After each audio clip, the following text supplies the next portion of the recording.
కుత్బుల్లాపూర్ గండిమైసమ్మ చౌరస్తాలో తెలంగాణ రక్షణ సేన పార్టీ జెండాని ఆవిష్కరించారు. ఆ పార్టీ అధ్యక్షురాలు కల్వకుంట్ల కవిత జెండాను ఆవిష్కరించిన అనంతరం ఆమె మాట్లాడారు.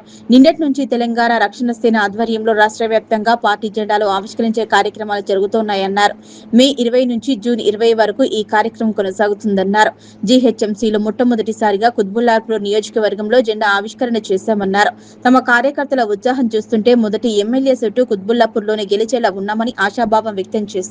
టీఆర్ఎస్ జెండా గద్దకు కూతవేటు దూరంలో అమరవీరుల స్తూపం ఉందని, అది నిర్మించి దాదాపు 20 ఏళ్లు గడుస్తున్నా ప్రారంభానికి నోచుకోకుండా ఉందని, జూన్ 2 లోపల ప్రారంభించకపోతే తమ కార్యకర్తలే అమరుల స్తూపానికి రంగులు వేసి ప్రారంభిస్తామని హెచ్చరించారు.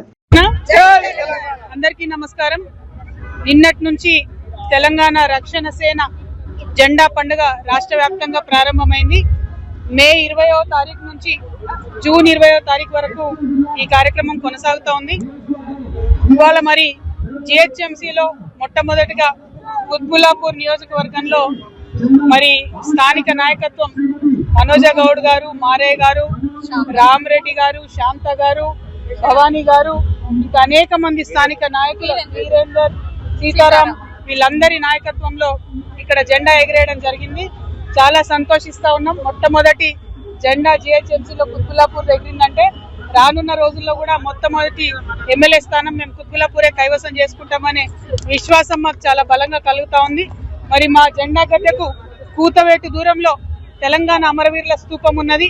అమరవీరుల స్తూపం కట్టి 20 ఏళ్ళైనా ఇనాగ్రేషన్ చేయలేనటువంటి పరిస్థితి ఉంది. తెలంగాణ వచ్చినప్పటి నుంచి ఈ సీట్లో తెలంగాణ పార్టీ వాళ్ళని గెలిపించినా కూడా మరి ఆ స్తూపం ఓపెన్ కాకుండా ఉన్నది. మేము ఇవాళ ప్రభుత్వానికి హెచ్చరిక చేస్తా ఉన్నాం. జూన్ 2వ తారీఖు లోపల అమరవీరుల స్తూపం మీరు ఇనాగ్రేషన్ చేయండి, లేదంటే తెలంగాణ రక్షణ సేన నుండి మేమే ఆ స్తూపానికి రంగులేసి జూన్ 2వ తారీఖు నాడు మేమే ఇనాగ్రేషన్ చేస్తామని తెలియజేస్తా ఉన్నాం. Thank you. జై తెలంగాణ.